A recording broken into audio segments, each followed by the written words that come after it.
जुल्हिज्जा का महीना, machine gun लगी हुई गुलाबी रंग की सैन्य जीपों में पहुंचते दूल्हा दुल्हन। तेहरान के इमाम हुसैन स्क्वायर में जश्न का माहौल। यहां अकेले 100 से ज्यादा जोड़ों की शादी कराई गई। मंच को गुब्बारों से सजाया गया और वहां ईरान के सर्वोच्च नेता मुज्तबा खामनेई की बड़ी तस्वीर भी लगाई गई, जो सबसे ज्यादा चर्चा में है।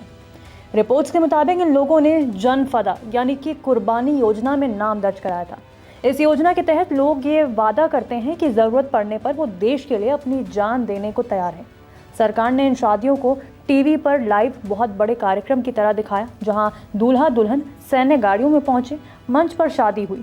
पूरा कार्यक्रम टीवी पर दिखाया गया। पूरा माहौल ऐसा बनाया गया जिससे ये संदेश दिया जाए कि देश युद्ध के लिए तैयार है, युवा पीढ़ी सरकार के साथ खड़ी है और लोग डर नहीं रहे हैं। ईरान सरकार का दावा है कि लाखों लोगों ने इस योजना में हिस्सा लिया। इसमें संसद अध्यक्ष मोहम्मद बागैर गालिबफ और राष्ट्रपति मसूद पेजेश्कियान जैसे बड़े नेताओं के नाम भी शामिल बताए गए हैं। दावा किया गया है कि इसका उद्देश्य अमेरिकी या फिर इजरायली हमलों को रोकना या नागरिक हताहतों की संख्या बढ़ाकर अंतर्राष्ट्रीय दबाव बनाना है। विशेषज्ञों के मुताबिक इसके पीछे कई कारण हो सकते हैं। पहला है जनता का मनोबल बढ़ाना। ईरान लंबे समय से अमेरिका के दबाव, इसराइल के साथ तनाव, आर्थिक संकट और संभावित युद्ध की चर्चाओं से गुजर रहा है। ऐसे में सरकार चाहती है कि लोग डरे नहीं और एकजुट दिखें। दूसरा है देशभक्ति दिखाना। सरकारी टीवी पर इन शादियों का प्रसारण किया गया ताकि पूरा देश देख सके कि युवा भी कुर्बानी के लिए तैयार है। और तीसरा है पुरानी शहादत संस्कृति को दोहराना। विश्लेषकों ने कहा कि ये तरीका ईरान इराक वॉर के समय जैसा लगता है। उस दौर में भी ईरान में शहीद और कुर्बानी की बहुत बड़े सम्मान के रूप में दिखाया गया था। उस समय बासिज और IRGC जैसे संगठनों ने युवाओं को देश के लिए लड़ने और मरने की भावना से जोड़ा था।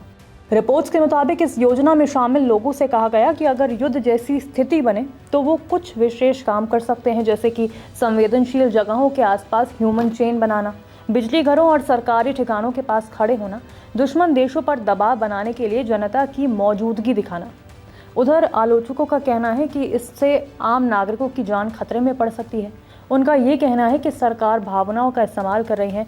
युद्ध और शहादत को रोमांटिक तरीके से दिखाया जा रहा है, जबकि समर्थकों का कहना है कि ये देशभक्ति का प्रतीक है।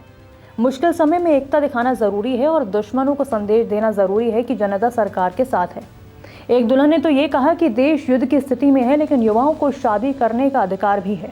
वहीं एक दूल्हे ने बताया कि उनकी शादी उस दिन हुई जो शिया मुसलमानों के लिए खास माना जाता है, क्योंकि ये इमाम अली और फातिमा की शादी की सालगिरह से जुड़ा हुआ है।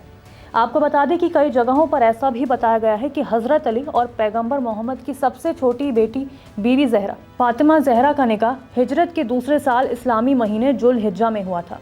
यही वजह है कि जुल्हिज्जा का महीना आते ही दुनिया भर के मुसलमान इस मुबारक निकाह को याद करते हैं। इस निकाह की सबसे खास बात इसकी सादगी थी। ना कोई शाही इंतज़ाम, ना दुनियावी दिखावा।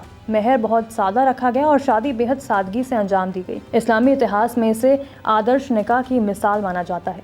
जुल्हिज्जा का महीना वैसे भी कुर्बानी, इबादत और बरकत का महीना माना जाता है। इसी महीने में हज होता है और ईद उल अज़हा भी मनाई जाती है। इसमें बकरी ईद भी मनाई जाती है। बता दें कि अमेरिकी राष्ट्रपति डोनाल्ड ट्रंप की तरफ से ईरान को लेकर लगातार सैन्य कार्रवाई की चेतावनियां भी दी जा रही हैं, लेकिन ईरान में युद्ध शुरू होने के बाद से लगातार सरकार समर्थक रैलियां और बड़े कार्यक्रम किए जा रहे हैं, ताकि ये दिखाया जा सके कि जनता सरकार और देश के साथ खड़ी है।